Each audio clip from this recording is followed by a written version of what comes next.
Amerika Davlat Majlisida Uyg'ur qirg'inchiligining javobgarlik va jazo qonuni nomli yangi bir qonun loyihasi tanishtirildi.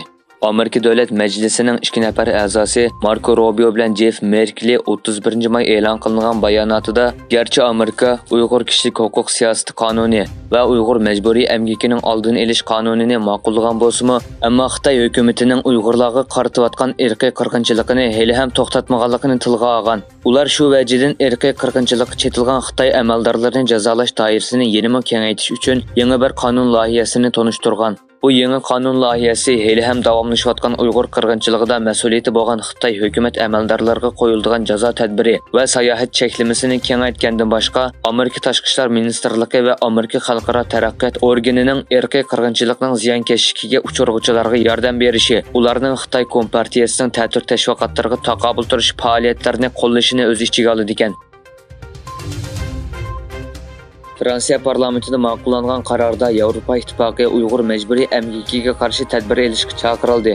Fransiya Kengash palatasida ma'qullangan Uyg'ur majburiy emgiki orqali ishlab chiqarilgan mahsulotlarning import qilinishini cheklash talab qilingan taklif loyihasi Xitoyning Uyg'urlarga qartilgan sistemlik zo'ravonlik siyosatining irqiy qirg'inchilik tashkil qiladiganligini baholashni o'z ichiga olgan.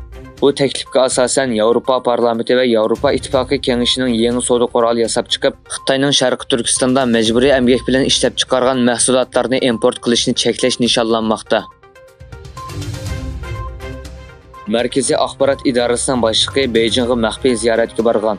Nupuzli Amerika axborot vositalarining xabar qilishicha, Amerika Markaziy axborot idorasining boshlig'i William Burns prezident Baydenning ko'rsatmasi bo'yicha Beijingga berib, Xitoy davlat bexatarlik ministrligining boshlig'i bilan ko'rishgan. Aloqador xodimlarning oshkorlashicha, mazkur yig'inning maqsadi Xitoy bilan aloqa uzilgandan keyin tuyuqsiz kutilmagan harbiy to'qinishning kelib chiqishi va uqishmaslikning oldini olish uchun bir ochiq aloqa yo'li qoldirish ekan. Xitoy Savdo ministrligi Amerika Tayvan savdo kelishimiga qarshi turdi. Xitoy Savdo ministrligining bayonotchisi Amerika Tayvan savdo kelishimining imzolanishidan qattiq norozi ekanligini va bunga qat'iy qarshi turganligini aytdi. Tayvanning Xitoyning ayrilmas bir qismi ekanligini ta'kidlagan bayonotchi Amerikani bir Xitoy prinsipi va uch birlashma xitobnomaga amal qilishga, Tayvan bilan bo'lgan iqtisodiy va savdo munosabatini ehtiyotkorlik bilan o'ylanishga chaqirdi. Saudiya Arabiston bilan Xitoy energiya sohasidagi ikki taraflik hamkorlikni muzokara qildi.